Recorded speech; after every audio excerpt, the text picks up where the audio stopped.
Theater 5 presents Five Strangers.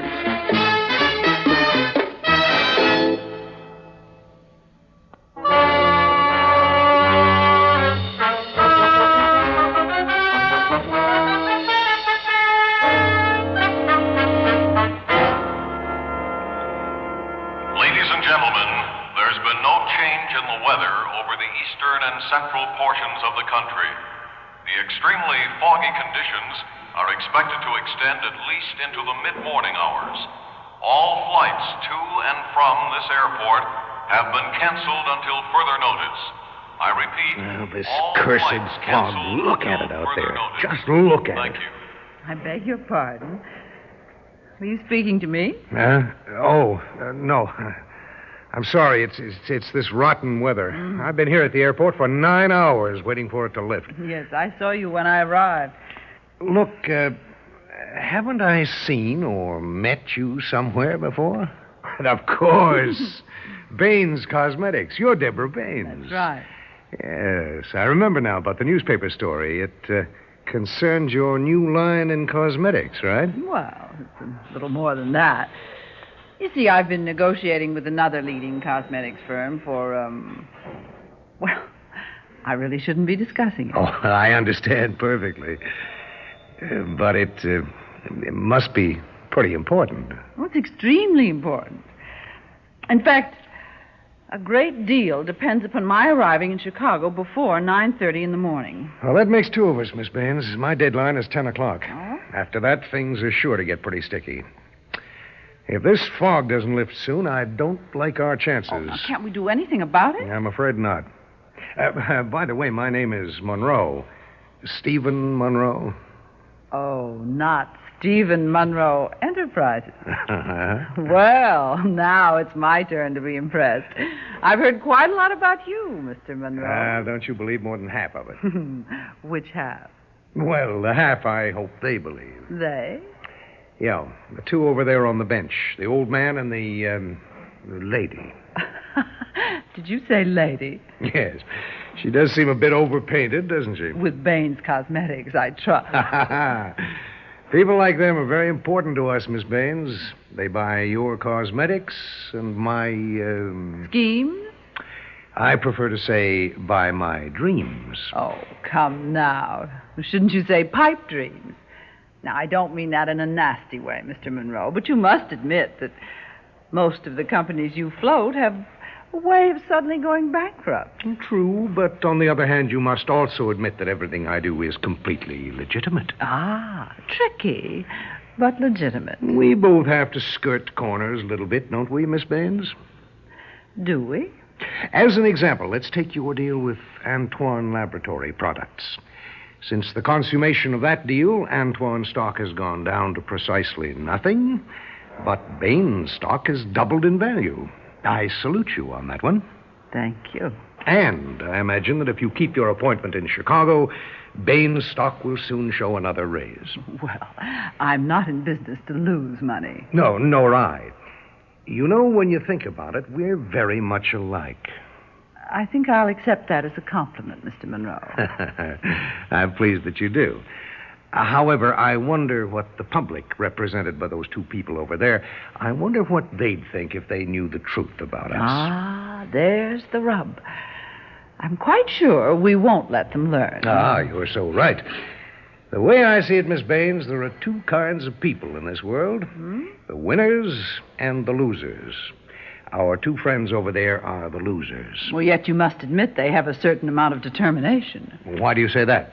Well, there are only the four of us left here in the waiting room, and a few hours ago there were scores of people.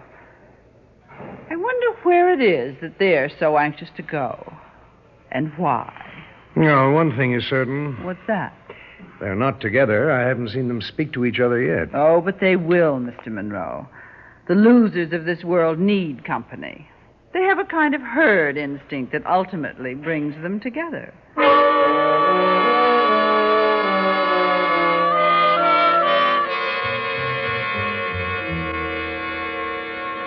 This waiting, it is not so nice, yeah? I can think of better things to do. Oh, no doubt. Let me see. I have been here now for more than 3 hours. Beautiful looking watch. Oh, thank you. You know, at one time, people took great pride in owning pocket watches like this, entirely handmade, carefully and lovingly made. Yeah, but now, when everybody's life is actually old by time, people buy watches that come out of machines like Frankfurters. Many of the watches are very, very good, but it is not the same. Are you a watchmaker? Yeah, yes. Ever since I am a young man in Europe. But now I am an American citizen for 35 years. Yeah, 35 years. But I do not lose the way of speaking or even sometimes of thinking. Oh, you must excuse me. I introduce myself. I am Felix Kram. And I'm Sally. Sally Dowse. It is a pleasure to meet you, Sally. I hope you do not mind my talking to you like this? No, not in the least. Talk away, Mr. Cram. Good. Helps to pass away the time, yeah? Oh, yes. Time. Time has been my whole life. That is why I wish to fly to Chicago. There's a watchmakers' convention tomorrow. There are not many of us left to keep the old ways, but we do our best. Yeah, I'm sure you do. How nice of you to say that. How very nice. But now we talk about you, yeah? Oh, well. There isn't very much to talk about, Mr. Cram. What? No, that I do not believe. No. You are a most pretty woman, a nice person. We all have something to say, loved ones to think about, to tell others about. Nope, you're drawing a blank this time. Blank? Loved ones to talk about. They're not in stock at the moment. You have no family? That's right. Oh, I'm sorry. I did not mean No, to... it's all right. Don't let it keep you from taking out your photographs. Huh? How did you know? Just a guess, Mr. Cram. Well, I would like to show you one photograph. Here. This is a picture of my family. Yeah, it's a very nice family, Mr. Cram. We get together a few times a year. This photograph was taken during the last family gathering at Christmas time. Sally? Yes? You look so tired. I was born tired. It is not of my business, but where are you going? Well, I'm trying to go to Chicago. You have work there? Well, No, do not answer. I am an inquisitive old man who asks far too many questions. I'll tell you something, Mr. Cram. You know, it's a nice change to have someone interested enough in me to ask questions. I am sure that many people are interested in you. Yeah, but for the wrong reasons. You see, Mr. Cram, I'm what you might call an entertainer. You sing? Well, I dance, you might say. Oh, that must be very exciting, that kind of life. Have you been on TV, Sally? I don't do that kind of dancing. Oh, the fog seems thicker, if anything. I have never seen such a fog. It's like smoke from a fire.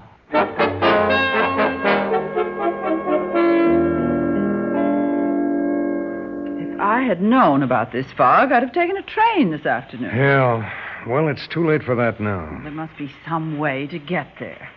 You know, if I don't arrive in Chicago by 9:30 in the morning, I'd stand to lose a fortune. What about me? I've planned this move for months. I'd have been there yesterday if it hadn't been for a sudden business deal. Ladies and gentlemen, Listen, the latest weather report predicts widespread fog conditions to prevail over the eastern and central portions of the country for at least the next 7 hours. Oh. High winds are expected to reach the Chicago area by mid-morning.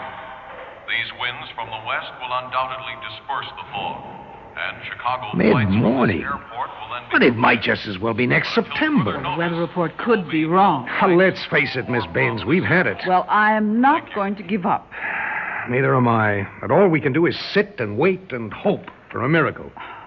I'd give almost anything to get to Chicago. How much is that in cash, lady? What? I said, how much is that in cash? I don't see how my business concerns you. Well, the point is it could. You see, I represent Toger's Independent Air Service. Maybe you've heard our motto. We fly anywhere, if the price is right.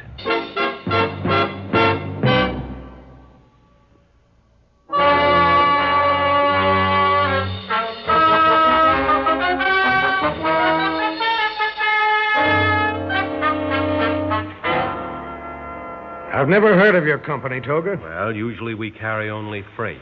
Do you have an aircraft available for a flight to Chicago? That's why I'm here, Monroe. Oh, you know me, eh? Of you.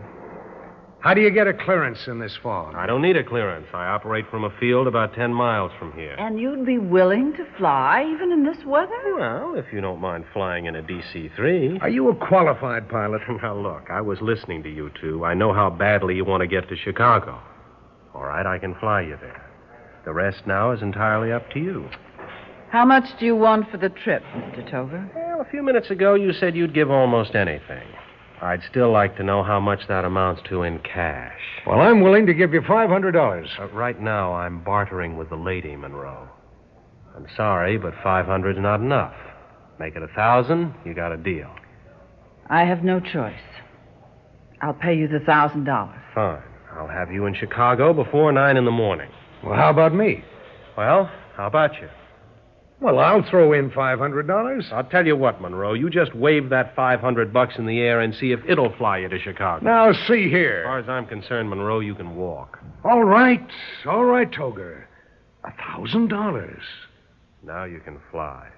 Pardon me? Yeah? I'd like to get to Chicago, too, but $1,000. How much do you have? You'd laugh if I told you. Is it more than 50? Yes.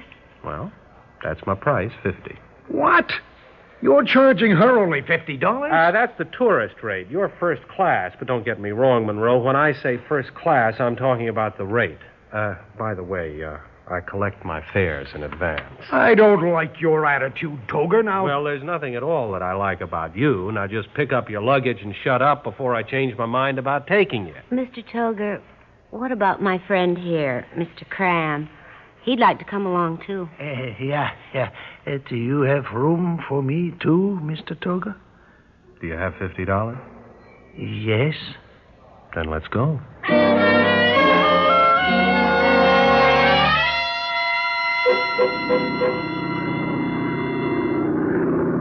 Toger? What is it? Do you mind if I come forward? No, come on. Matter of fact, I can use the company. Yeah, sit down. Oh, right there. Be my thanks. co-pilot. There's coffee in that thermos. Help yourself. You can finish it. Oh, thanks.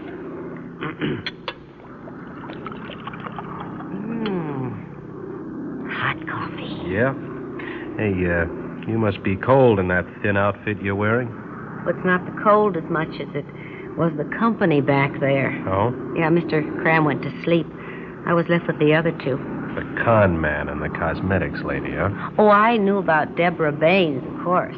She's always in the papers. But he's new to me. He isn't to me.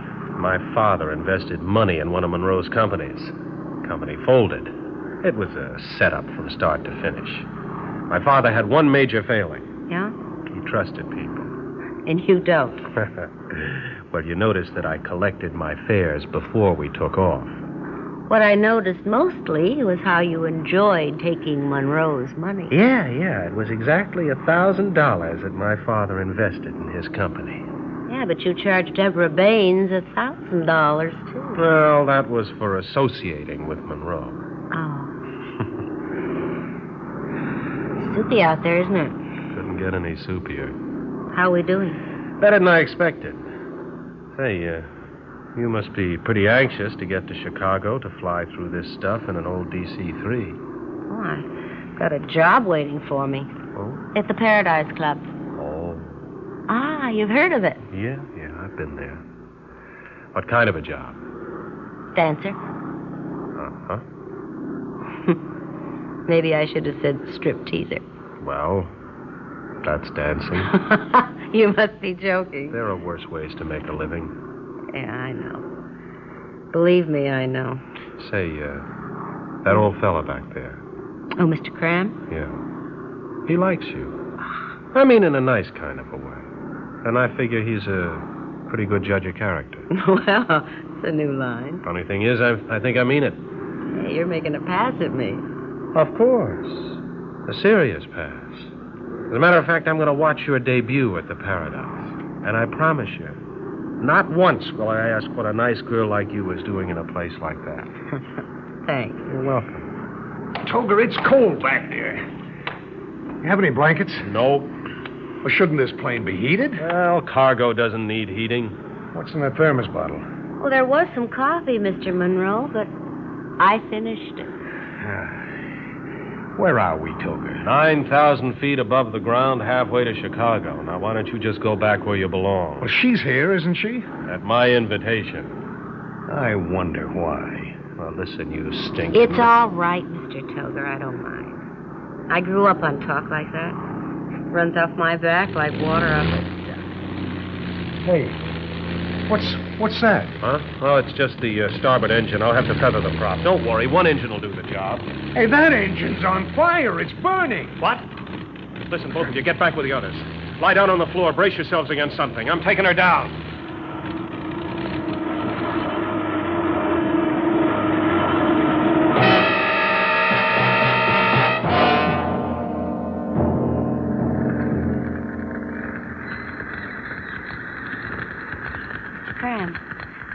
Mr. Cram, are you all right? Yes, Sally, I think so. Miss Baines? Monroe? We're still in one piece, Toger. No thanks to you. All right. Mr. Toga, over there. Yeah, I see it. Yeah. A light. All right, everybody. All right. Come on. Come on.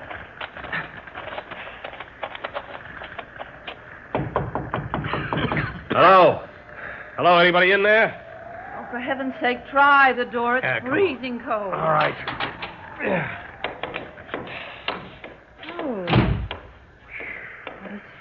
What a strange place. It's absolutely bare. Empty. Just the door and one window. Mr. Cram, are you sure you're all right? Yes, just a little tired, maybe. Well, why don't you sit down and rest, huh? No, my dear. I think I will stand here by the window with Mr. Toga. Stay with us, Sally. All right. Here. Hold my hand. Yes. Oh, a touching sight.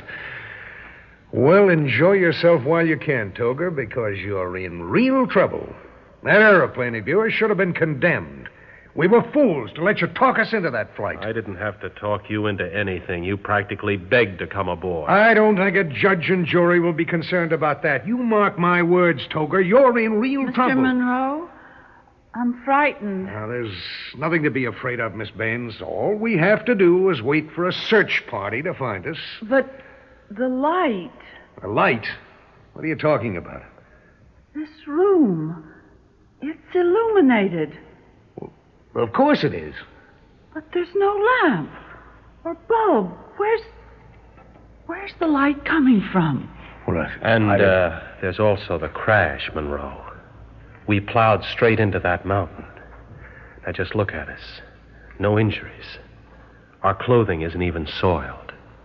We were spared by a miracle, Toger, but it'll take more than a miracle to keep you out of jail when I'm finished with you. Right now, Monroe, you're the least of my worries. Have a look out there. Eh? Yeah, there. Right through the window. You can see the flames, can't you? Well, there are men out there. Yeah. Well, we're saved. Oh, look again. Go on, Monroe. Look. They seem to be carrying something from the wreckage. 5 stretchers. One for each of us. I'm scared. So am I. Hold on tight. Well, what does this mean? It means we're dead. You fool. We're dead. We're dead. Yeah.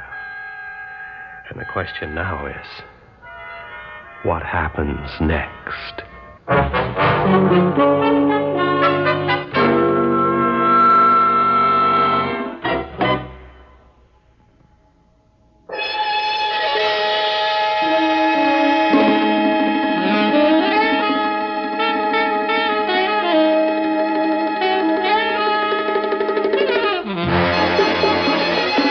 Theater 5 has presented Five Strangers, written by Don Herring, produced and directed by Warren Somerville. In the cast, Augusta Dabney, Court Benson, Evelyn Juster, Robert Dryden, and William Redfield. Audio engineer Neil Pultz. Sound technician Ed Blaney. Script editor Jack C. Wilson.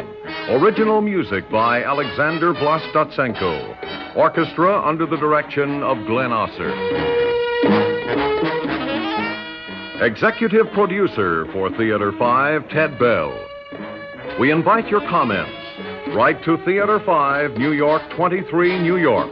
That's Theater 5, New York 23, New York. This is Fred Foy speaking.